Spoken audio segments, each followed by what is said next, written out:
একটি হাসি খুশি মুখ, চোখে এক বুক স্বপ্ন আর বেঁচে থাকার আকুল আকুতি। কিন্তু আজ এই মুখটি কেবলই একটা স্থির ছবি। হ্যাঁ, আমি রামিসার কথাই বলছি। যে মেয়েটি কিছুদিন আগেও আমাদের মতো এই আলো বাতাসে নিঃশ্বাস নিত, আজ সে কবরের অন্ধকারে শুয়ে আছে। অত্যন্ত নির্মম উপায়ে রামিসাকে আমাদের মাঝ থেকে কেড়ে নেওয়া হয়েছে। যে বয়সে তার হাসি মুখে ঘুরে বেড়ানোর কথা ছিল, সেই বয়সে তাকে বরণ করতে হয়েছে এক ভয়াবহ মৃত্যু।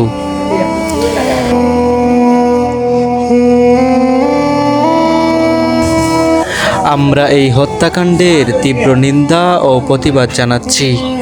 প্রশাসন এবং দেশবাসীর কাছে আমাদের একটাই জোরালো দাবি, রামিসা হত্যার সুষ্ঠু এবং নিরপেক্ষ তদন্ত হতে হবে। পর্দার আড়ালে থাকা প্রতিটি অপরাধীকে, প্রতিটি খুনিকে খুঁজে বের করে দ্রুত সময়ের মধ্যে বিচারের মুখোমুখি করতে হবে। আমরা কোনো টালবাহানা দেখতে চাই না, আমরা দেখতে চাই দৃষ্টান্তমূলক শাস্তি। এমন শাস্তি যা দেখে আর কোনো অপরাধী যেন কোনোদিন কোনো বোনের দিকে হাত বাড়ানোর সাহস না পায়।